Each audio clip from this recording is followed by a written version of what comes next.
Hey guys, it's Rich. I'm going to wait for a second here, let some more people get on before we get started. But I want to say thank you for watching the video today. And this is something that's kind of near and dear to my heart. And I think it's something that a lot of people are overlooking. So I just kind of wanted to be out in front with it. And I think, first of all, was get into the disclaimers. I am a realtor. I am licensed in Kansas and Missouri. I'm with Crown Realty in Gardner, Kansas, is where my office is at. And this is not legal or financial advice in any stretch of the imagination. If you're interested in um, doing any investing, I recommend getting an investor. Personally, I do my own investing stuff, but if you have any questions on real estate, you can always reach out to me. That being said, interest rates and inflation are two of the really big things I think that are going to affect people more than they really know. And the first way is I'm going to say, as far as interest rates go, those two things are tied together, interest rates and inflation. And so what's going to happen is we've had this huge inflation spike. And basically it's causing between everything going on with the virus of unknown origin and all the other stuff, shipping delays and all the other fun things. It's causing the supply chain disruption. And then we have on top of that the inflation that's coming because of mass money printing and different things.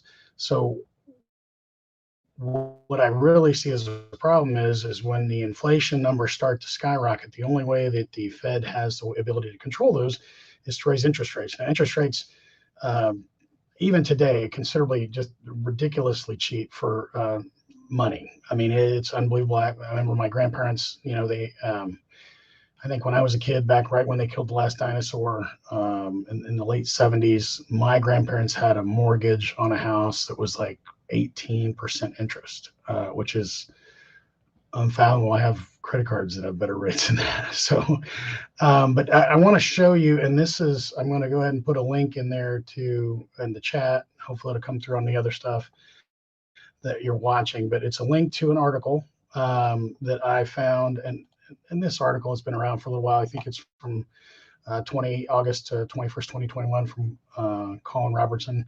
But it's how the higher interest rates are going to completely dissolve your purchasing power. And so there was a graph in there, and I want to show you this graph first thing, and I hope you can see that it's a Redfin graph. But basically, as you look at this graph, what it shows is the purchasing power for your house. If you're buying, if you're looking at a $700,000 home and interest rates are 4%, you can actually, if you're qualified for $700,000, as soon as you get to 6% interest, you're only qualified for, 559,000. So if you're the chart actually shows 663,250 is your purchase price you're qualified for.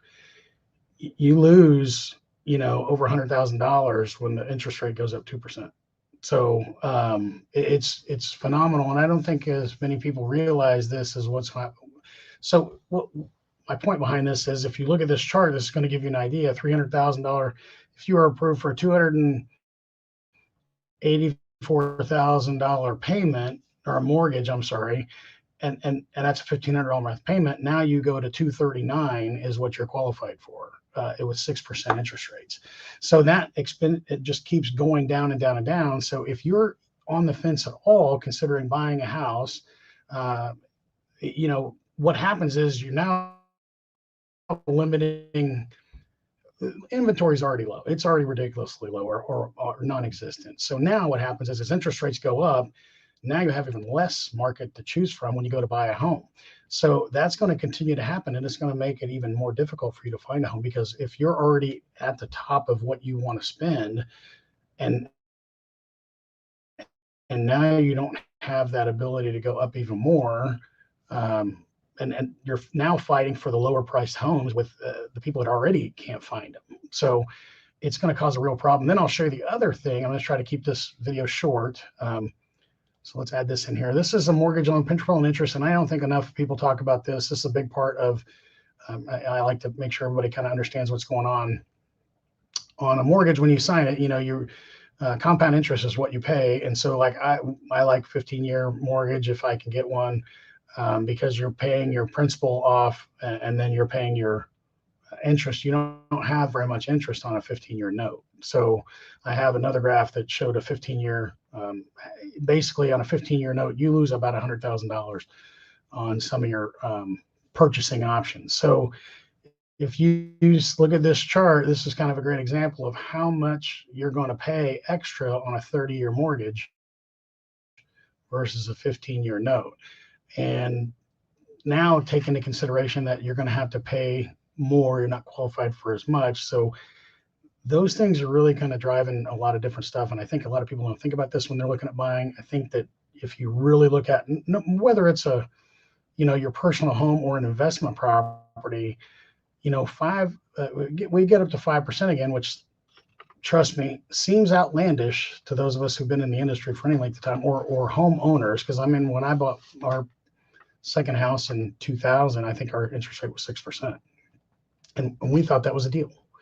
But ever since then, it's been below that number. So if it gets even up to 6% again, you're going to see the things kind of cooling off a little bit, people staying where they're at. It's going to be less inventory on the market than there already is. So if you're thinking about doing something, I would get done now. Whether it's me or someone else, I would just recommend doing something rather than waiting around, because if you wait, you're going to miss the boat. So anyway, that's all I've got for today, guys. I want to keep it kind of short and things to think about when you're thinking about buying a house. So anyway, guys, thanks a lot and have a great day.